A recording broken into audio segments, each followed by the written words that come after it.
더리안의 거리에 쳐줘서야 다 천지지학 निबत निबत तो आज कोरियन बौद्ध अनुयायियों के लिए आज द्वितीय दिवस है 시르지 바로 지금 और जो ग्रंथ है वो प्रज्ञा पारमिता हृदय सूत्र है। 다 레자가 시기쟁에다 망책이 슝디 던데기 요래 तो जो संस्कृत परंपरा को मानने वाले हैं अक्सर वो इस जो सूत्र है उसका पाठ करते हैं, उसका हर रोज़ जाप करते हैं। तो इसमें से हमारे तिब्बती लोग हों, मंगोलियन लोग हों, जापानीज लोग हों, निउसा디 वेनम 되네 वियतनामीज हों, सभी लोग इसका पाठ करते हैं। 야나기 따시르니부 슈스던데기 요래 और इसके अलावा जो चीन है उसमें भी प्रज्ञा पारमिता हृदय सूत्र का बहुत ज़्यादा मान है, उसका पाठ करते हैं। जापान हुआ, कोरिया हुई, 안다 chanzo chero kanda shironingu dengen chikyure और आप लोग और मैं हम लोग प्रज्ञा पारमिता का अनुसरण करते हैं। हम लोग समान हैं, कल्याण मित्र हैं। मशिखासो 럽스게 럽차르 तो हालांकि इसके बारे में इसके बारे में भी मैंने कहा था कि भगवान बुद्ध ने पहले 4 आर्य सत्य कि दुख को जानो और दुख समुदय, दुख निरोध का मार्ग, दुख निरोध और दुख निरोध का मार्ग, इस प्रकार से जो 4 आर्य सत्यों के बारे में उपदेश दिए। फिर उसके बाद दुख क्या है, दुख के हेतु क्या है, उसको जानना चाहिए। क्योंकि हमारे जो चित्त है उसकी जो स्थिति प्रवासवर है, इसमें इसकी प्रकृति को देखें, चित्त की प्रकृति को देखें तो इसमें कोई मल नहीं होता है, निर्मल होता है। तो इसलिए जो हमारे तथागत गर्भ है हमेशा उसकी स्थिति स्पष्ट रहती है। तो हमारे जो चित्त में कभी भी जो एक प्रकार से निर्मल होता है, अगर आ भी जाते हैं तो वो क्षणिक होते हैं, जो मल थोड़े या फिर क्लेश इत्यादि क्षणिक होते हैं।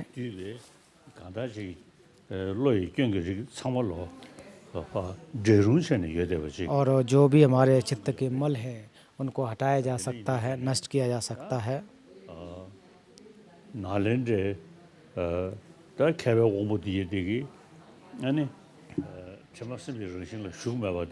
तो नालंदा के विद्वानों ने बताया कि जो चित्त में जो मल हैं, जो हमारे दोष हैं, वो स्थायी नहीं होते हैं। तो इसमें कह रहे हैं कि जो 2 प्रकार के जो एक प्रकार से जो मल हैं वो क्षणिक होते हैं।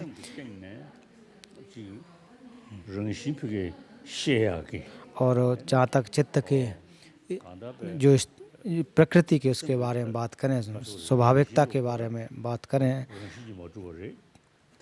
तो जो हमारे जो चित्त में मल हैं वो स्वभाव से सिद्ध नहीं होते हैं। वो अपने आप जो स्थिति है, जो स्वभावता है वो हमेशा रहती है। और इस प्रकार से जो हमारे चित्त के जो मल हैं, जो बुराइयां हैं, उसको धीरे धीरे अगर हम नष्ट करते जाते हैं तो निश्चित रूप से इस जो जो कहा जाता है कि जो बल 10 बल में भी एक स्थान या फिर उसको पहचानने के लिए भी समझा जा सकता है।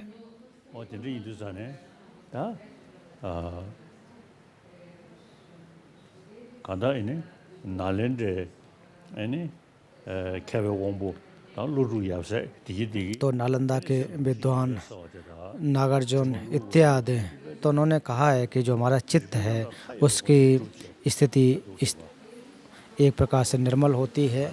तो उसको बहुत सारे युक्तियों के द्वारा सिद्ध किया है। और नालंदा परंपरा के मानने वाले प्रमुख रूप से जैसे कि आर्यदेव कहें,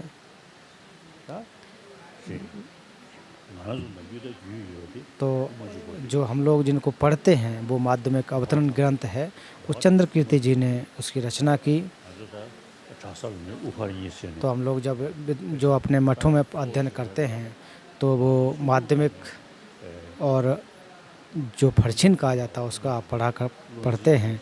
तो बचपन से ही माध्यमिक अवतरण और अभिसमय अलंकार इन दोनों को हम कंठस्थ कर लेते हैं। तो माध्यमिक अवतरण जो ग्रंथ है वो बहुत ही जटिल भी है और बहुत अच्छा भी है। 나는데 개별 오무 제 तो नालंदा के विद्वान 기도주 제디 बसवंतु दिगनाग इत्यादि, 재미있는 거 봐. तो वो एक जो चंद कीर्ति उनको तो एक प्रकार से नकार देते हैं। कहने का अर्थ है कि वो जो उनके, 이제 거라가 집어봐도 क्योंकि कोई भी चीज़ है वो एक 이게 कार्ड हेतु युक्ति हेतु होना चाहिए, कोई प्रसिद्धि के रूप में, नाम मात्र के रूप में, इस प्रकार से नहीं। तो ये जो चीज़ें हैं तो वो नाम मात्र से न होकर के एक युक्ति के रूप में है। 예벌 도준되는 세계시장 현재 도서 취미죠 쌤. 와다서 장구 소리를 시작해. तो ये बात जो चंद कीर्ति जो थे एक प्रकार से एक सीधे और स्पष्ट बात कहने वाले थे। तो जब प्रज्ञा पारमिता हृदय सूत्र का जब यहाँ व्याख्या करते हैं 시진기 다시 중태랑에 참을로. तो जो भी प्रज्ञा पारमिता ग्रंथों को जो मानते हैं उनको स्वीकार करते हैं, तो उनके जब वो कहते हैं कि जब आपस में जब इनकी व्याख्या करते हैं तो माध्यमिक दर्शन और जो चित्रमात्रवादी है दोनों भी आते हैं।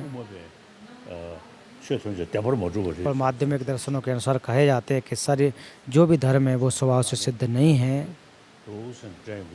तो इस प्रकार से नालंदा के विद्वान इनकी व्याख्या करते हैं। और इसके साथ साथ खास करके जो चंद्र कीर्ति हैं तो वो कहते हैं कि वो लौकिक व्यवहार के रूप में भी नहीं होते हैं। तो ये इनकी अपनी अलग मति है। तो कल भी इसके बारे में बताया था। तो 4 प्रकार की युक्तियों के द्वारा, एक प्रसंगों के द्वारा कल मैंने बताया था।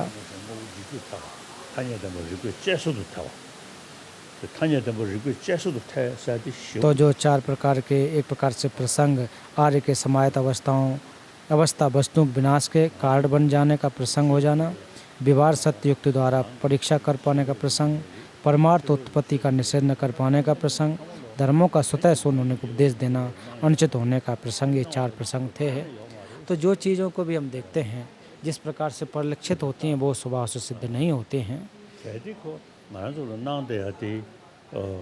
अगर जिन चीज़ों को हम देखते हैं अपने इंद्रियों के द्वारा जिनको देखते हैं, अगर वो वास्तव में स्वभाव से सिद्ध होते तो वो फिर उसके जो एक प्रकार से जो आर्य के समाहित अवस्था वस्तुओं के विनाश के कारण बन जाने का प्रसंग हो जाना था, लेकिन ऐसा नहीं होता है। और सारे के सारे जो धर्म हैं, जो सर्वधर्म हैं, परमार्थ उत्पत्ति के निषेध कर प्रसंग, धर्मों का स्वतः शून्य होने के उपदेश के देना, अनुचित होने के प्रसंग हो जाता। तो जिन लोगों ने माध्यमिक दर्शनों को पढ़ा है वो निश्चित रूप से इनके बारे में गंभीरता से विचार करना चाहिए। तो केवल कोई भी धर्म है जो स्वभाव से सिद्ध नहीं है ऐसा अगर कहने से मात्र नहीं होगा, तो उसके जो विषय हैं उसको समझना चाहिए कि किस प्रकार से है। तो हम लोग जब प्रमाण के ग्रंथों को पढ़ते हैं, जब प्रमाण की बात करते हैं तो कभी कभी मन में आता है कि अपने तरफ से कुछ होना चाहिए। तो इसमें माध्यमिक और चित्रमात्रवादी विद्वान इसके बारे में कुछ व्याख्या करते हैं। तो परीक्षण करना बहुत ही महत्वपूर्ण है, बहुत अच्छी तरह से किया है। अगर कोई चीज़ जिनको हम देखते हैं अगर वो मिलना चाहिए तो फिर सत्य ग्राह्यता की वजह उसको एक प्रकार से पकड़ने की कोशिश करता है। तो जैसा कि प्रज्ञा पारमिता में भी कहा जाता है, रूप शून्यता ही रूप है, रूप शून्य शून्यता ही रूप है। तो जैसे रूप की भी अगर परिभाषा की बात करें तो रूप के जो अर्थ को, उसके लक्षण को धारण करे उसे रूप कहा जाता है।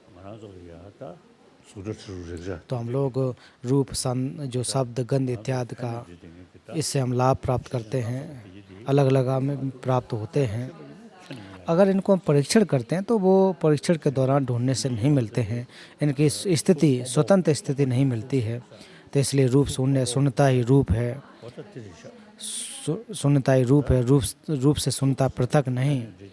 तो रूप के अर्थ बात जहाँ तक हम बात करें जिससे कि हमें लाभ होता है, जैसे कि भगवान बुद्ध के कार्य के जो एक धर्म का है, स्वर्ग के लिए जो हमारा संभोग का है, परहित करने के लिए धर्म का है, और उनके व्यंजन, अच्छी व्यंजन जो तो उनके भगवान बुद्ध के जो शरीर को हम बहुत महत्वपूर्ण, काय को बहुत पवित्र मानते हैं, लेकिन अब परीक्षण जब करोगे तो वो स्वभाव से सिद्ध कहीं है ऐसा प्राप्त नहीं होगा।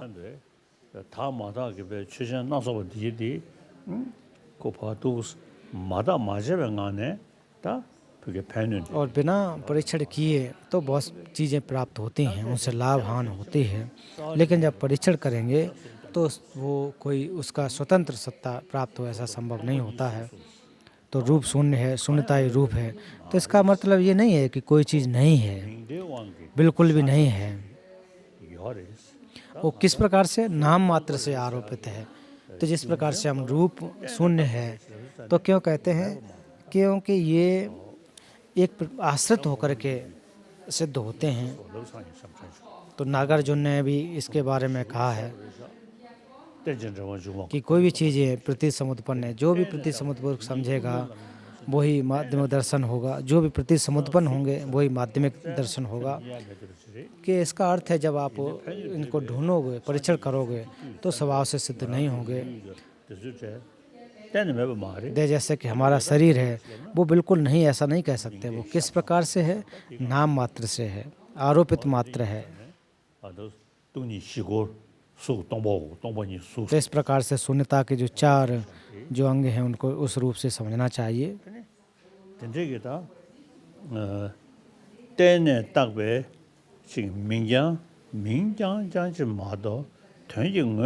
तो केवल और केवल अर्थ के रूप में चाहो तो सिद्ध कर सकें तो संभव नहीं होता है। और जो भी धर्म है स्वभाव से सिद्ध नहीं है, ये समझना चाहिए। तो इसी आधार पर अगर प्रज्ञा पारमिता में देखेंगे, हृदय सूत्र में देखेंगे, रूप शून्य है, शून्यता ही रूप है। तो जैसे कि अभी मैंने पूर्व में भी कहा कि क्यों शून्य है, कि दूसरे पर आश्रित है, दूसरे हेतु पर आश्रित है, उसकी वजह से उत्पन्न होते हैं। इस वजह से उसको, उसके स्वभाव को शून्य कहा गया है।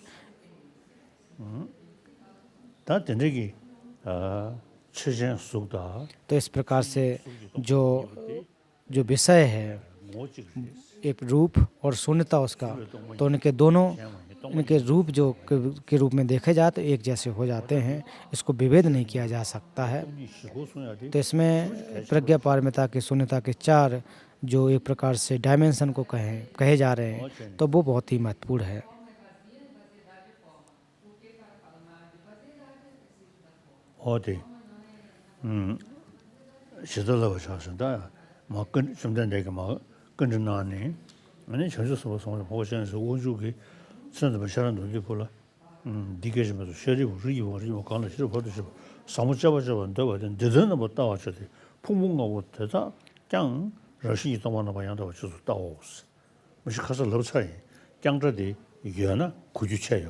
तो इसमें भी के बारे में जो शब्द आता है, अगर होगा तो ये ज़्यादा महत्वपूर्ण हो जाता है, जो धर्म निरात्मक की बात हो जाती है।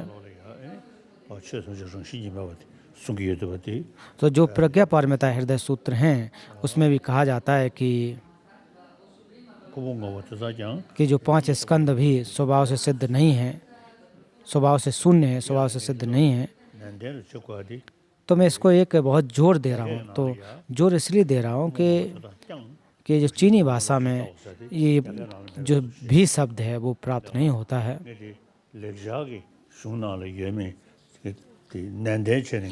मैं इसलिए कहता हूँ कि ये जो संस्कृत में हालांकि मिलता है लेकिन अन्य भाषाओं में नहीं मिलता है।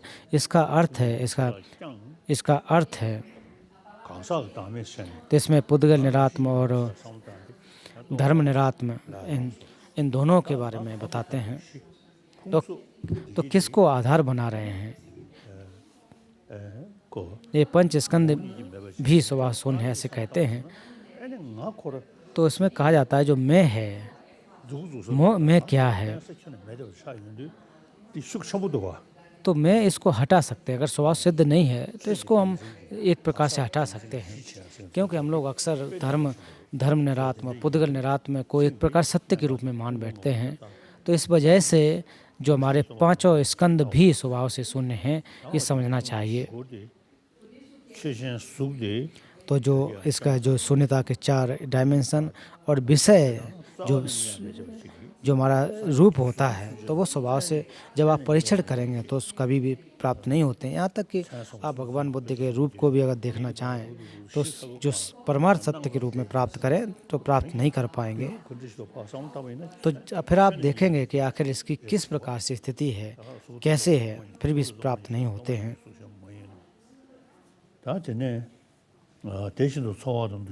उसी प्रकार से वेदना, संज्ञा, संस्कार और विज्ञान भी शून्य है। सारपुत्र इसीलिए सभी धर्म शून्य हैं, अलक्षण हैं, अनुत्पन्न हैं, अनुद्ध हैं, अमल, विमल, अनून और असंपूर्ण हैं। सारपुत्र इसीलिए शून्यता का न रूप है, न वेदना, न संज्ञा, न संस्कार है, न विज्ञान है, न चक्षु है, न स्रोत है, न घ्राण है, जिह्वा, न काय है, न मन है, न रूप है, न शब्द है, न गंध है, न रस है, न स्पर्श है। धर्म और चक्षु धातु से लेकर मनोधातु तथा मनोविज्ञान धातु तक भी नहीं है। न विद्या और अविद्या क्षण होने से लेकर न जन्म तथा जरा मरण क्षय तक भी नहीं है। तो हम लोग जो भाव चक्र में जब रहते हैं और फिर जो प्रति समुद्पाद के जो 12 निदान होते हैं, तो पहले उसमें देखते हैं कि अविद्या से लेकर के जरा मरण तक जो 12 होते हैं, तो एक प्रकार से उसी तरह से रहते हैं। तो इसी प्रकार से जो अविद्या नहीं है न विद्या है, ये कहना थोड़ा आसान नहीं है। अविद्या क्षय होने से लेकर न जन्म मरण है, ऐसा जो कहा जा रहा है। तो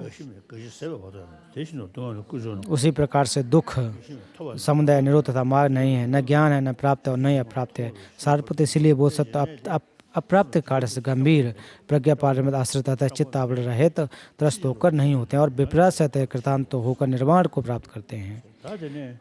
तीनों कालों के अवस्थित सभी बुद्ध भी इस कबीर प्रद आश्रय से अनुत्तर सम्यक समुद्र के। तो यहाँ जो कल यहाँ तक कहा था कि त्रिकालों के तीनों कालों में अवस्थित सभी बुद्ध भी इस गंभीर प्रद के आश्रय से अनुत्तर सम्यक समुद्र अद्वैत को प्राप्त करते हैं। अगर शून्यता को इसी प्रकार से अगर शून्यता के हिसाब से अगर चलोगे तो क्लेशों को आप नष्ट कर सकते हो। और फिर जो क्लेशों के वजह से हमारे जो वासनाएं जो बनी हैं, तो केवल चाहो अगर वासनाओं को केवल शून्यता के एक प्रकार से अभ्यास करने से संभव हो जाए तो वो संभव नहीं होगा। उसके लिए हमें पुण्य संभारों की आवश्यकता रहती है, पुण्य संभार के पुण्य को संचय करने की आवश्यकता रहती है।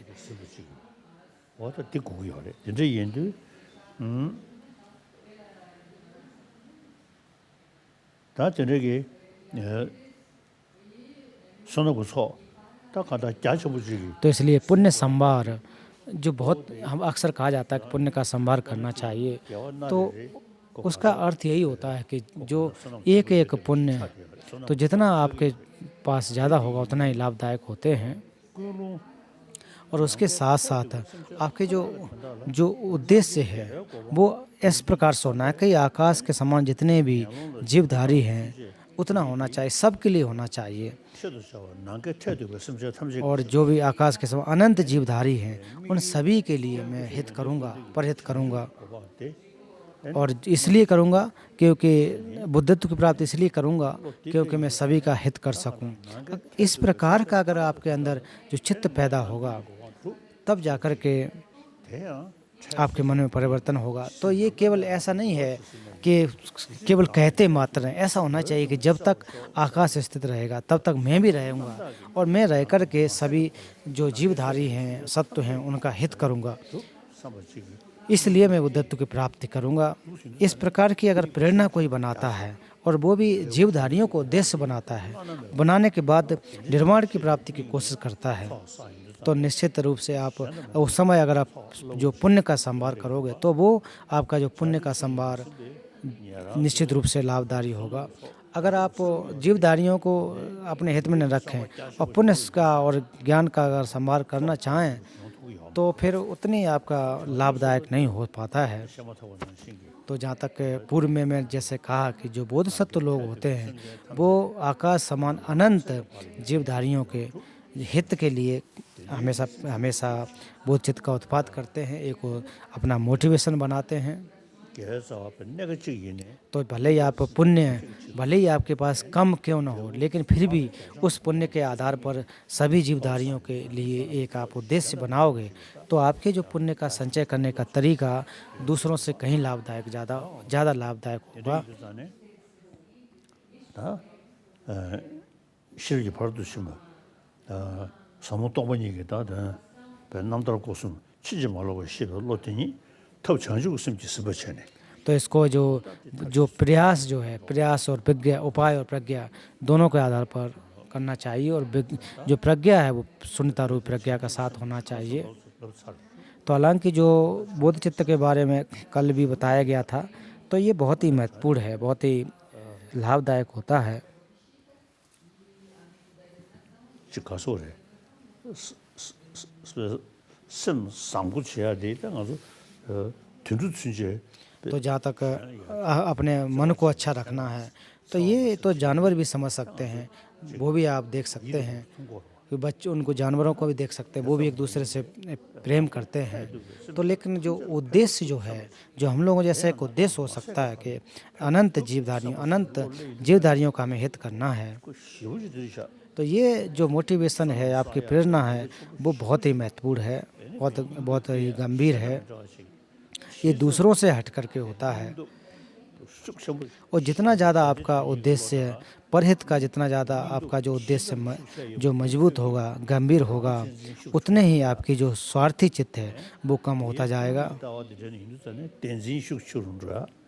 और कांता रांझी शुक्र शिबे खदोला तेंजे सम कोंगे मिट। तो जब आपके अंदर के स्वार्थी चित्त कम होगा, तो फिर आपका जो मन सुखी होगा, दूसरों का हित कर सकते हैं, अभी के लिए आप लाभदायक होगा, अंत के लिए लाभदायक होगा, दूसरे लोग भी आपसे प्रेम करेंगे।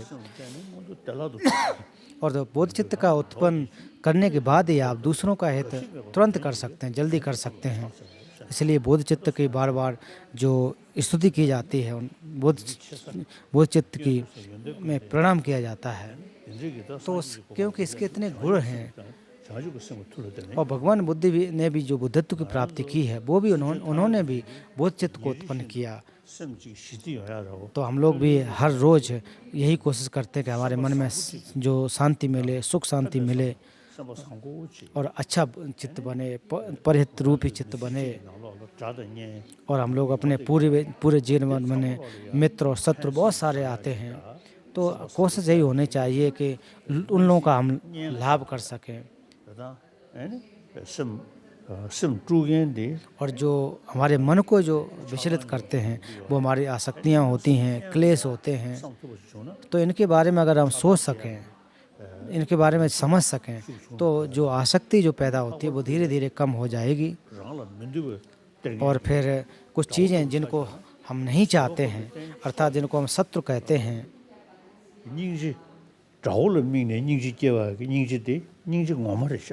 और जो अगर वास्तव में आप शत्रु को प्रति जो करुणा दिखाते हैं, वो वास्तविक करुणा होती है, और अगर अपनों के प्रति जो करुणा दिखाते हैं, वो उसमें आसक्ति मिली हुई होती है।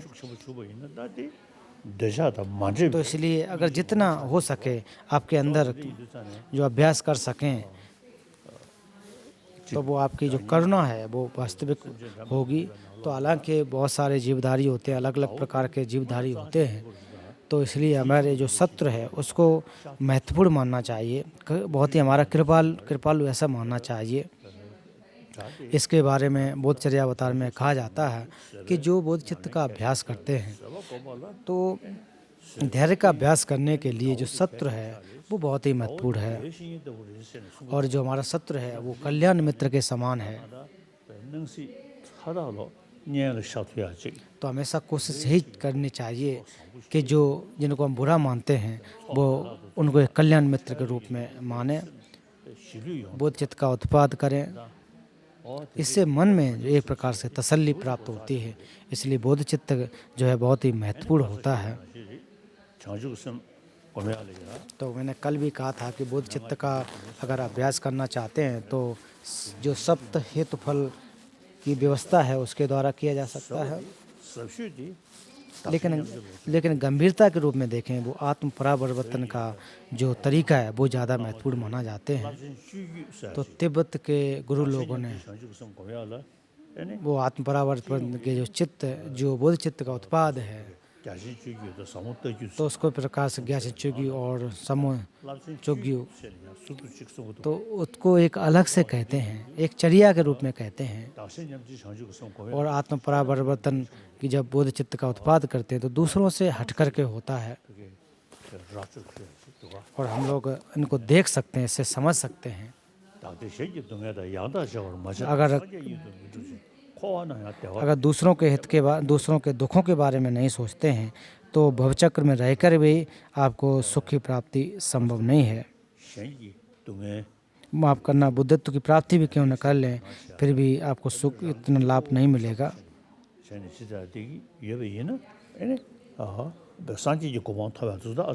तो इसलिए तो केवल अपने आप में भी सोचते रहेंगे तो नहीं होगा। अगर दूसरों के बारे में सोचेंगे तो निश्चित रूप से बुद्धत्व की प्राप्ति तो होगी ही, लेकिन इस जीवन में रह कर के भी आपको सुख मिलेगा, आप समृद्ध होंगे। अगर इसके विपरीत करते हैं तो फिर कोई लाभ नहीं होगा।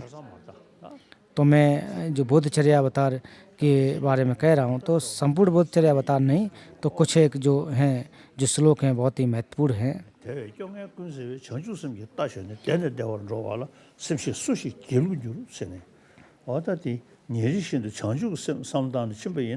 अगर हर रोज़ आप बोध चित्त का अभ्यास करते हैं तो चाहे आप पूजा भी करना चाहें तो इससे संबंध हो सकती है। अगर आप संभार भी करना चाहें वो भी इसी से संपन्न हो जाते हैं। तो आप क्रमशः जाकर के जो जीवधारी हैं उनको आप अपने नज़दीक रख सकते हैं। तो उनको बेवकूफ़ बनाने की ज़रूरत नहीं है, आपको उनको पागल बनाने की ज़रूरत नहीं है, किसी को कुछ भी कहने की ज़रूरत नहीं। आप केवल बोध चित्त का अभ्यास करते चाहिए।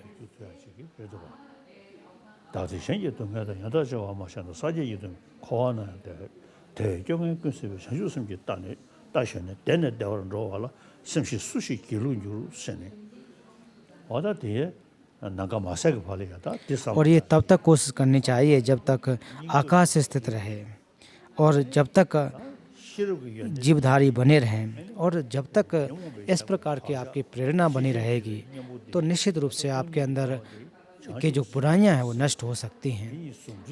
और जो ग्रंथों में भी कहा जाता है कि शून्यता और बोधचित्त इन दोनों को अगर साथ लेकर के चलेंगे तो लाभ होगा।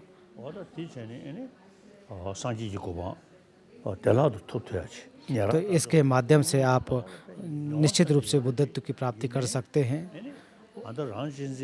और हम जो है जो इतनी जल्दी नफ्स प्राप्त कर पाने की जो कमी है वो स्वार्थी चित्त की वजह से है। हमारे अंदर जो गेय आवरण है इसकी वजह से हम तरक्की नहीं कर पाते। इसलिए बोध चित्त का अभ्यास करना बहुत ही महत्वपूर्ण है, इसकी कोशिश करना चाहिए।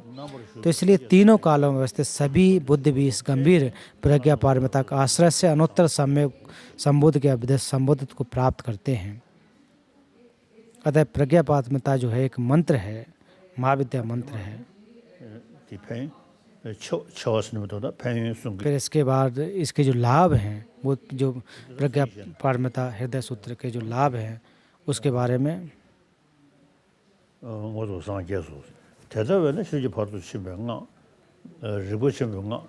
अनुत्तर मंत्र है। तो हालांकि जो प्रज्ञा पारमिता सूत्रों में भी इसकी व्याख्याएं आती हैं।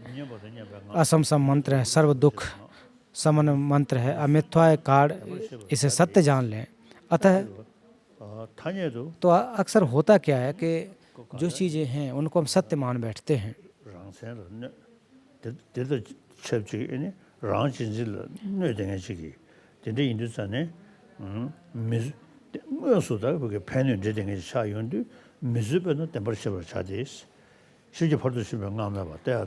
प्रज्ञा पारमिता मंत्र कहा जाता है तद्यथा गते गते पार गते पार संगति बोधि सोहा। तो इस प्रकार से जो हमारे उपाय और प्रज्ञा दोनों को साथ लेकर के अगर प्रयास करेंगे तो अभी हमारी जो मति है, जो बुद्धि है वो सामान्य है। अभी हम लोग क्लेशों के अधीन हैं, क्लेशों के बस में हैं। तो वो उसको भी धीरे धीरे हम उसको हटा सकते हैं। पहले तो जो स्थूल हैं, उस जो स्थूल बुराइयां हैं उनको नष्ट कर सकते हैं। फिर धीरे धीरे हम कोशिश करते हुए जो सूक्ष्म बुराइयां भी हैं उनको भी हटा सकते हैं। उसके साथ साथ जो हम लोग भूमि को मार्ग पे जा कर के बोध को प्राप्त कर सकते हैं, बोधि को प्राप्त कर सकते हैं, 방도 अर्थात बुद्धत्व को प्राप्त कर सकते हैं। जितने भी प्रहार करने के जो जो क्लेश हैं वो नष्ट कर सकते हैं। तो वो ऐसा नहीं है कि एक क्षण में आ जाए। वो कैसे आएगा? गते गते पार समगते। तो वो क्रम से आएगा। तो पहले जो गते गते मतलब जाना तो मतलब कहना कि जाओ जाओ, इससे पार जाओ, इससे अच्छी तरह से जाओ। कहाँ पर जाओ? बोधि को प्राप्त करने के लिए जाओ। 말아서 제 아당아도다 제 저러디 가디스야 제 진리 तो हम लोग जो उम्मीद हम लोग यही कहते हैं, पहला जो गते शब्द आया तो वहाँ तक हम पहुँच पाए।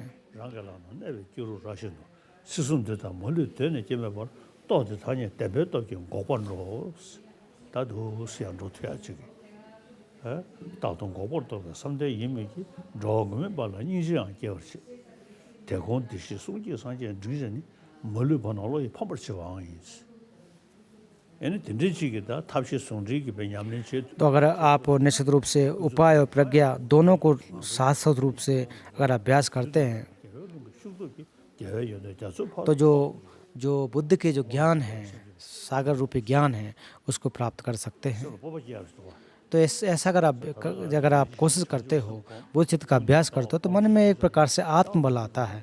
루장으로 두스레 तो अगर आप बुद्धत्व को प्राप्त करना चाहें तो तरीका यही है, आपको प्रज्ञा और उपाय दोनों के अभ्यास को करते हुए आपके अंदर जो क्लेश है उनको हटा करके बुद्धत्व की प्राप्ति कर सकते हैं। केवल आप प्रार्थना कर सकें कि मैं बुद्ध बन जाऊं, तो वो संभव नहीं होगा। वो कैसे होगा? वो हेतुओं के द्वारा, बहुत सारे कारणों के द्वारा संभव हो सकता है, उसके अभ्यास से संभव हो सकता है। तो जो बौद्ध धर्म को नहीं मानता है तो वो भी मना नहीं करेगा। तो मेरे वैज्ञानिक लोग भी, जो बहुत सारे मेरे मित्र हैं, तो जब उसके साथ बोध चित्त की बात करता हूँ, बोधत्व की बात करता हूँ, तो जो एक अच्छे जो वैज्ञानिक हैं, तटस्थ भाव से सोचने वाले जो वैज्ञानिक हैं, वो इसको मानते हैं कि हाँ ये बात सही कह रहे हैं। 다당하는 다 내가 당법에 내거든요. तो अभी हम लोग सामान्य जन हैं, पुद्गल हैं, तो समय बोध चित्त का अभ्यास करें और शून्यता के लिए जो श्रवण, चिंतन और भावनामय प्रज्ञा, इन तीनों को उत्पन्न करें। 토마처럼 तो पहले आप प्रयोग मार्ग, फिर संमार्ग मार्ग, 말해. पहले संमार्ग मार्ग, फिर प्रयोग मार्ग, फिर दर्शन मार्ग, फिर ध्यान मार्ग, फिर उसके बाद असक्ष मार्ग अर्थात बुद्धत्व की भूमि को प्राप्त कर सकते हैं। तो ये जो क्रम है, तो क्रम से प्राप्त किया जा सकता है। तो वो क्या होगा? हमारे अंदर के जो चित्त है उसको परिवर्तन करके हम उसको बढ़ा सकते हैं, बुद्धत्व की तरफ ले जा सकते हैं। 다 대샤잖아. 다 대샴디. इन सोनी तो आज ग्रंथ जो है यहाँ पर इसका जो व्याख्या यहाँ तक करूँगा। तो कल बोध चित्त का 다다 가데가데 바라가데 जो बोध चित्त का जो दीक्षा वो भी दूंगा। तो परे गते गते पार समगते बोध से इसको प्राप्त करने के लिए बोध चित्त का होना जरूरी होता है। तो जो भले ही हमारे अंदर प्रस्थान चित्त भले ही न रहो, प्रधन चित्त होने से भी लाभ होगा। इससे हम सर्वज्ञता को प्राप्त कर सकते हैं। 심지시등기니 तो कल बोध चित्त का संवर दूंगा। तो आज का जो प्रश्न है, जो आज का जो ग्रंथ की व्याख्या है वो यहाँ रखूँगा। तो आज जो प्रश्न है, तो आज भी 5 प्रश्न हैं, तो 5 प्रश्न आप पूछेंगे। From the representative of Silk Road Tour Agency. तो आज जो 5 जो प्रश्न हैं वो एक 존자님 반갑습니다. 이렇게 존자님을 배우니 정말 대단히 기쁘고 행복합니다. 질문 드리겠습니다. 수행을 하면서 아상이 높아지는 것도 수행 단계에서 나타나는 현상이라고 하는데 सांगवान ली का है सिल्क रोड टूर एजेंसी की तरफ से। ऐसा कहते हैं कि अभ्यास के दौरान आत्मग्रह बढ़ता है। क्या यह वास्तव में बढ़ता है अथवा अभ्यास का तरीका गलत है? 다를 써와디 그 정식이 용데 그러고 तो तो मैं के प्रति, आत्मा के प्रति जो प्रेम है, जो लगाव है, वो स्वभाव के रूप से होता है। 가서 좀 근데 연대 타도 안 되면 तो हमेशा यही कोशिश रहती है कि सारे के सारे गुणों की प्राप्ति हो, बुराइयां नष्ट हों। तो तब सबसे पहले भगवान बुद्ध ने जो बुद्ध चित्त में अपने चित्त को उत्पाद किया, पुण्यों का संभार किया, बुद्धत्व को प्राप्त करने से पूर्व उन्होंने किया। तो उन्होंने जाना कि इनकी आवश्यकता है, इनकी ज़रूरत है। 손이 르르네 तो भगवान बुद्ध ने फिर जो 2 पुण्यों का संभार करके और 3 अनंत कलमों तक इनका संचय किया। 다를 착봤을 주잖아요. तो जब हमारे आत्मा के प्रति एक प्रेम या फिर लगाव जो रहता है, तो उसको एक वो आसक्ति है या फिर प्रेम है, ये हमें समझना चाहिए। जो आसक्ति है वो सत्यग्रहता की वजह से आते हैं, क्लेशों की वजह से आते हैं। 졸라 착배 군찬제 사게 तो इस प्रकार से जो जीवधारी हैं उसके 세워스라고이나 대야 녀모든 되게 말와 तो जो आसक्ति है वो क्लेशों जो हमारे प्रेम है वो क्लेश युक्त है कि नहीं, ये जानना चाहिए। 하고 돈이 좀 몇번 걸어 선언이 던지시면 남신제 소야가 어디 달러 써야 달러 써면 셔는 써요구만 अगर स्वयं के लिए प्रेम नहीं होगा तो दूसरों से आप प्रेम नहीं कर सकते हैं, आप करुणा नहीं कर सकते हैं। तो भगवान बुद्ध ने जब वो 3 कल्पों तक, अनंत कल्पों तक जब अभ्यास किया, तो उस समय अपने के लिए के साथ साथ दूसरों के हित करने के लिए भी उन्होंने इसका संचय किया है। 녀모 제딩이 차버리면 और हमेशा यही जानना चाहिए कि जो हमारे जो प्रेम है वो आसक्ति से परे हों। तो ये मैं मानता हूँ। और प्रेम रूपी जो आत्मग्रह है, एक प्रकार से अपने को प्रेम करना, ये महत्वपूर्ण है। तो अभी दूसरा प्रश्न The second question will be asked by जीदोक सुनी की तरफ से है और जो नन कोरिया जो नन है भिक्षुणी उनकी तरफ से पूछा जाएगा। yes 달랄라마님 안녕하세요. तो ये 언젠가는 우리들이 수행에 इनका प्रश्न है, जब कोई शिष्य अपने गुरु से दूर जा रहा हो, बिछड़ रहा हो, तो शिष्य के लिए महत्वपूर्ण चीज़ क्या है? 예알라 퉁민 나로낭 당연히 계획 신인사디 한다 जरबुची लवण समय नालो लिया और जहाँ तक जो पुण्य चित्त की बात अगर करें या फिर जो कल्याण मित्र की अगर हम बात करें, तो कल्याण मित्र के बारे में कहते हैं जो अपने चित्त को जो बस में नहीं कर पाता है, ऐसा गुण नहीं होना चाहिए।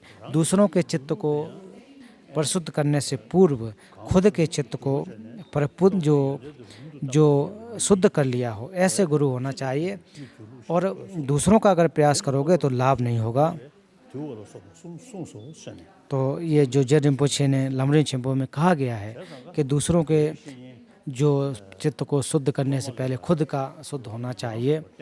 और जो गुरु होता है वो अपने शिष्य को सही तरीके से मार्ग का दर्शन दे, मार्ग पर ले जाए, एक पुण्यों की तरफ संचय कराए, पुण्यों की तरफ ले जाए। तो सबसे पहले गुरु को भी ऐसा ही गुरु होना चाहिए जो अपने चित्त को शुद्ध कर सके हो, अपने उसका मन में उसका जो चित्त उसके बस में हो। अगर कोई गुरु है वो निश्चित रूप से अगर विशेषताओं से युक्त है, तो उस समय भले ही जो शिष्य गुरु से अगर दूर जा रहा हो, उदाहरण के रूप में भगवान बुद्ध हमारे शिष्य जो एक प्रकार से जो गुरु हैं, टीचर हैं, उसके अलावा तिब्बत में बहुत सारे जो गुरु हुए वो भी हमारे गुरु हैं। और इस जीवन में भी जो हमारे मूल गुरु होते हैं, तो उन्होंने भी हमें उपदेश दिए हैं, दर्शन दिए हैं, और कुछों को हमने तो देखा भी नहीं है।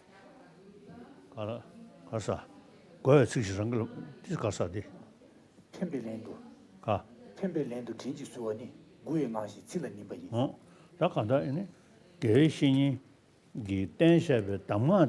और जो गुरुजी लोगों ने जो उपदेश दिए हैं, आपको ज्ञान दिया है, उसको हमेशा अपने मन में रखना चाहिए। फिर आपके जब गुरु निर्वाण प्राप्त हो गए हों, मृत्यु प्राप्त हो गए हों, तो उस समय हमेशा उनके द्वारा जो उपदेश दिए गए हैं उनको ध्यान रखना चाहिए। थामा तुजु कोवाje और पहले आप श्रुतिमयी प्रज्ञा का उत्पाद करें, फिर मध्य में चिंतनमयी प्रज्ञा का उत्पाद करें, और तीसरी जो भावनामयी प्रज्ञा उसका उत्पाद करना चाहिए। इस प्रकार से अभ्यास अगर करते हैं लोग लाभदायक होता है। tuju yinere lama nyangan des तो चाहे भले जीवित हों उस समय की बात हो, या फिर वो मृत्यु को प्राप्त हो गए हों उस समय की बात हो, हमेशा आपके गुरु के बारे में विचार करना चाहिए, और वो एक सत्य गुरु हुए, temba shir ten den lamjik tenshe de और जिन्होंने कि हमें चार यार सत्यों का मार्ग दिया है, जो व्यवस्था दी है, उसको समझना चाहिए। temba shini तो लमनी चैम्पो में कहा गया है कि जो चार यार सत्य हैं वो चाहे महायान हो या थेरवाद हो, सभी लोगों के लिए हैं, लेकिन मुख्य बात यही है कि जो शिष्य हैं उनके चित्त को शुद्ध कर सके, वो ज़्यादा महत्वपूर्ण होती है, lamri chingeji और जो हमें मार्ग में ले जा सके, ऐसा गुरु होना चाहिए। tama shir lama koran ya thaba yo no ta gen jid degree तो हालांकि जो शिष्य है अपने गुरु के प्रति बहुत श्रद्धा भी होनी चाहिए। gol chawan brisha che तो केवल इतना ही हो कि गुरु से हमें आशीर्वाद मिल जाए, उससे उसका हाथ हमारे सर पर रख जाए, इससे भला नहीं होगा। तो मैं मानता हूँ कि ठीक है, श्रद्धा होनी चाहिए, श्रद्धा जरूरी है, kasurda tinje da lama diya tesam gita ke लेकिन उतने मात्र से संभव नहीं होगा। denshile samde ene lam yinne tengen shigi और जो मार्गों पर हमें ले जा सके, जो हमें रास्ता सही रास्ता दिखाता हो, ऐसे गुरु का हमें अनुसरण करना चाहिए। तो उसके गुरु के जो लक्षण होते हैं, लगभग 10 लक्षणों के बारे में कहा जाता है कि उसके 10 लक्षण, आचार्य के 10 लक्षण होने चाहिए।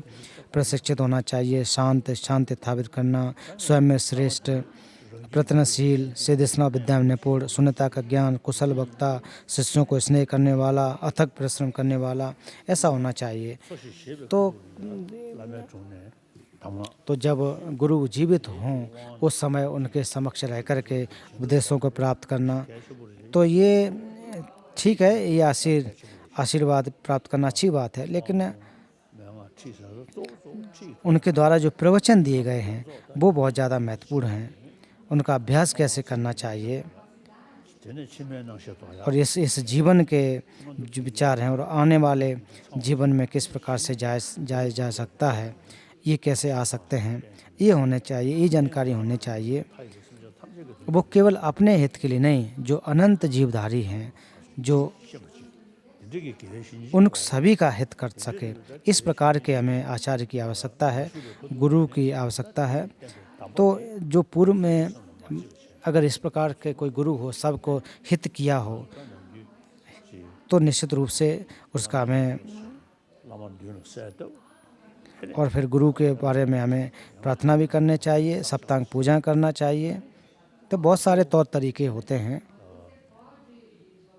kasur peke lama su he tama तो मुख्य रूप से जो आचार्य ने आपसे कहा है, जो गुरु ने कहा है, उपदेश दिए हैं, उसको बिना भूले अपने मन में रखना चाहिए, और यही कोशिश होनी चाहिए कि उनके जो आशीर्वाद हैं वो हमें प्राप्त होते रहें। di ine tamba tensho di oda चाहे भले गुरु प्रत्यक्ष रूप से न हों, लेकिन फिर भी उनके द्वारा जो आशीर्वाद दिए गए वो हमेशा रहेंगे, वो हमेशा मन में रहना चाहिए कि मैं आजीवन उन गुरु के जो आशीर्वाद हैं, जो वचन है, उनका पालन करूंगी।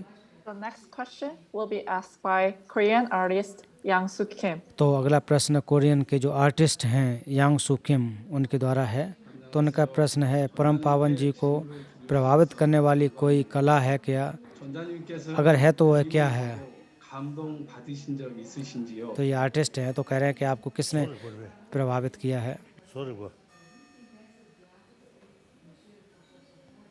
ta hal her sinda तो saja तो परम पावन जी कह रहे थे बहुत ज़्यादा तो नहीं है, लेकिन जो कि ribudi तो उसमें जो kasur peke peju cheni जो जिसमें वो खरे तो जो औजारों को, जो हथियारों को बनाते हैं, तो उस समय मैं एक प्रकार से हैरान होता हूँ। jugu shiu उधर दूसरी चीज़ जो जहाज को देखो, तो जहाज इतना भारी होता है फिर भी वो हवा में चल सकता है।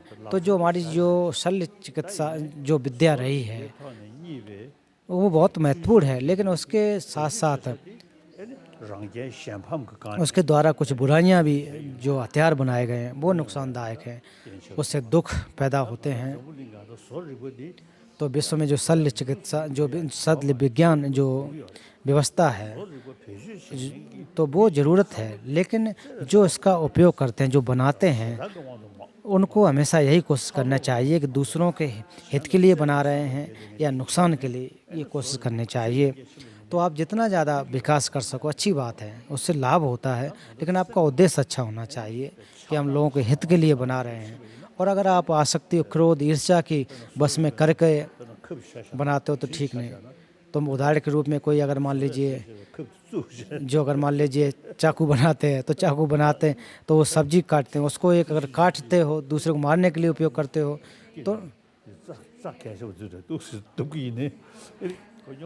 तो फिर नुकसानदायक होगी। तो आपका उद्देश्य कैसा होना चाहिए, तो आप उस चाकू को, तलवार कैसे उपयोग करते हो, ये महत्वपूर्ण है।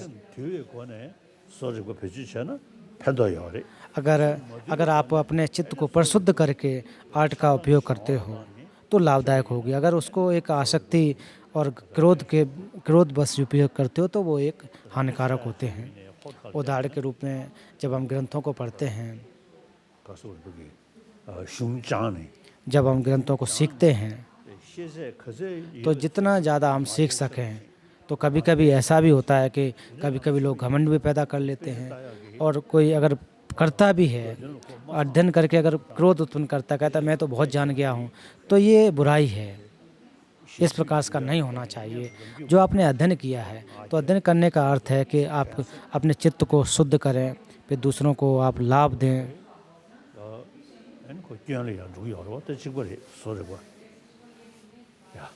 तो ऐसा मैं मानता हूँ। तो अगला प्रश्न।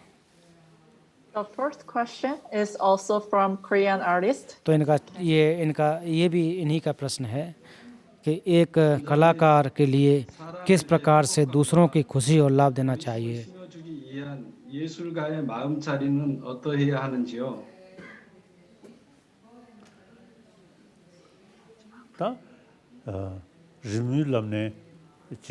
तो जहाँ तक कोई आर्ट हो, चाहे आप कला हो, चाहे चित्र बनाते हों, तो मुख्य रूप से हमें जो प्रेम की आवश्यकता हमें होती है, तो वो प्रेम जो भी आसक्त से परे हो, आसक्त रहित हो। जैसे उदाहरण की माँ अपने बच्चे के लिए प्रेम करती है, जो जानवर हैं वो भी देखो कि वो भी अपने बच्चों के प्रति स्नेह प्रेम करते हैं। तो कभी जैसे हम लोग भी अगर कोई अच्छी कोई चित्रकारी है, कला है, तो उसको हम देखते हैं तो हमारे मन में भी एक प्रकार से प्रेम, एक प्रकार से खुशी आती है। तो इसलिए अगर आप कोई आर्ट बनाते हैं तो उसके माध्यम से आप कह सकते हैं कि प्रेम कितना महत्वपूर्ण है, क्योंकि हम लोग प्रेम के माध्यम से ही अपने जीवन को जीते हैं। जैसे हम पैदा हुए हैं अपने माँ के प्रेम स्नेह में ही हम लोग पले बड़े हैं। तो अगर आप ऐसे ही कुछ आर्ट बनाएं जिससे कि लोग को खुशी मिले, अगर आप जब कोई आर्ट बनाए जिसमें तो उसमें चेहरा भी गलत तरीके से बनाएं या खुद क्रोधित या फिर कभी कभी जो उल्टे जो दांत बना देते कार्टून बड़े बड़े ऐसे बना देते हैं, तो लोगों को डर लगेगा उससे। तो बच्चा अगर देखेगा तो वो देखेगा ही नहीं, एक प्रकार से दुखी होगा, वो देखेगा भी नहीं। तो इसलिए जो भी आर्ट बनाए तो वो एक प्रेम रूपी कोई हो, तो निश्चित रूप से बच्चे भी उसको लाभ एक प्रकार पसंद करेंगे। तो हम लोग भी देखें कि कभी किसी माँ बच्चे को लिए हुए ऐसे जब कोई कला को देखते हैं, आर्ट को देखते हैं, तो मन में एक खुशी आती है। और कभी कभी एक बहुत भयंकर प्रकार से जो आर्ट बनी होती है, चित्र होते हैं, वो कोई देखने की भी इच्छा नहीं करते हैं।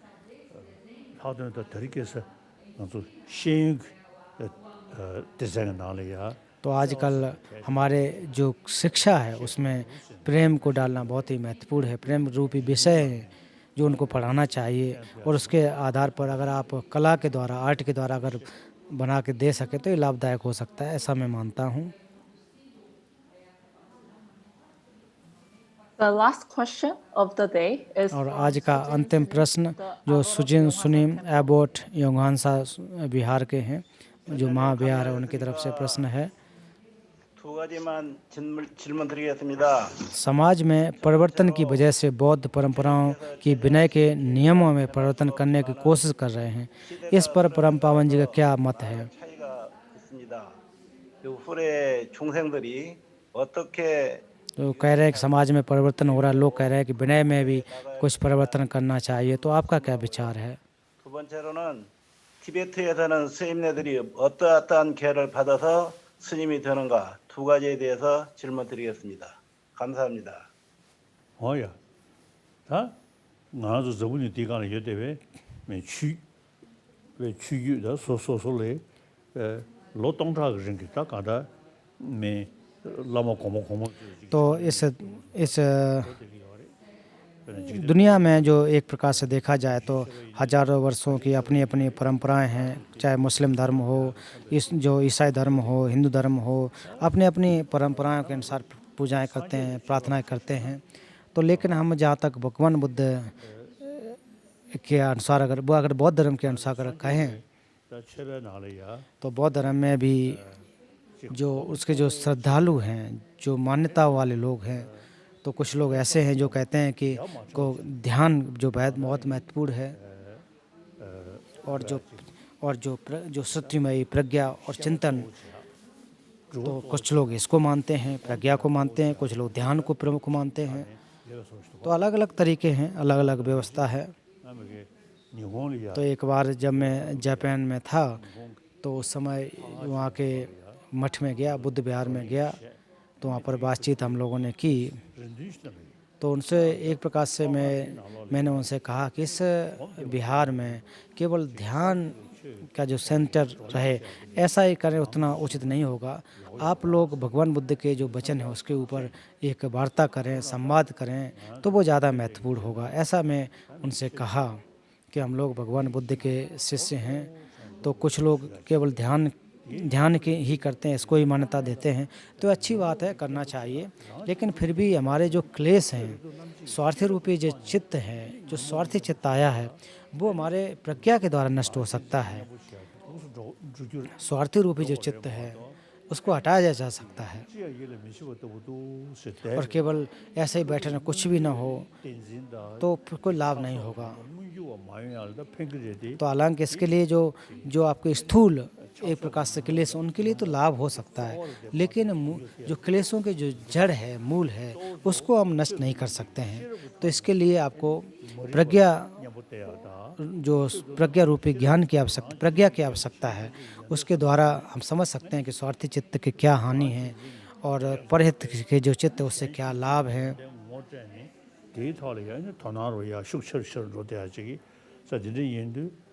अगर धीरे धीरे अगर अभ्यास करोगे तो निश्चित लाभ होगा। तो केवल और केवल ध्यान करते रहोगे तो मुझे नहीं लगता है कि उतना लाभ होगा। तो मैं जो जापानी जो बौद्ध परंपरा है, चाहे वो चाइनीज परंपरा को मानते हों, कोरियन हों, जहाँ के भी बौद्ध अनुयायी हों, तो आप लोग भी, तो अच्छी बात है, बहुत अच्छे लंबे समय तक ध्यान करते हैं, बहुत मैं प्रशंसा करता हूँ। लेकिन केवल ध्यान से इससे केवल संभव नहीं हो सकता, मन में परिवर्तन नहीं होगा। तो अगर केवल ध्यान से ही संभव हो सकता तो नागार्जुन के द्वारा 6 ग्रंथों की रचना किया जाना, और इसके अलावा जो चंद्र कीर्ति के माध्यमिक अवतरण के करना, प्रश्नपाद के रचना करना, तो इनकी आवश्यकता नहीं होती, शायद वो ध्यान नहीं करते। तो इसलिए उन्होंने कहा कि जो हमारे जो क्लेश हैं उनका परीक्षण करना चाहिए कि क्लेश किस वजह से आते हैं।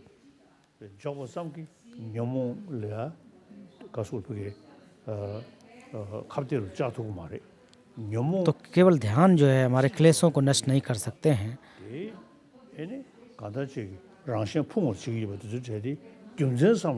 तो इसके हेतुओं को जानना चाहिए कि किस वजह से क्लेश हमारे अंदर उत्पन्न हो रहे हैं। जैसे उदाहरण के रूप में आत्मग्रह हो, तो आत्म को कैसे करेंगे? अनात्म के द्वारा। उसी प्रकार आत्मग्राह को अनात्म के द्वारा कर सकते, स्वार्थी चित्त को परित के द्वारा आप नष्ट कर सकते हैं। तो इसलिए जो परीक्षण की विधि है वो बहुत ही महत्वपूर्ण है। इन दोनों को ज्ञान जो एक प्रकार से अभ्यास भी करना चाहिए, परीक्षण भी करना चाहिए, इन दोनों को करना चाहिए, तभी संभव हो सकता। तो मैं हालांकि आपकी सबकी मैं प्रशंसा करता हूँ, आप लोग काफ़ी अच्छी तरह से अभ्यास करते हैं, लेकिन फिर भी जो परीक्षण का एक विधि है तो इसको भी अपनाना चाहिए, बहुत ही महत्वपूर्ण है, ये मैं मानता हूँ। 소수 추규 소수 첨방 아니 교동 거다 착수 소주당 아주 조당을 지하러 봤다 검시지 어디 로스지도 줘봐 조금 삼모이 봐 तो केवल जो केवल समथ का ही अभ्यास न करके कुछ परीक्षण भी करना चाहिए, ये मैं मानता हूँ कि जैसा आप कह रहे हैं कि आपके यहाँ कुछ नियम कानून विधि विधान में थोड़ा परिवर्तन चाह रहे हैं, तो आप लोगों को परीक्षण करना चाहिए।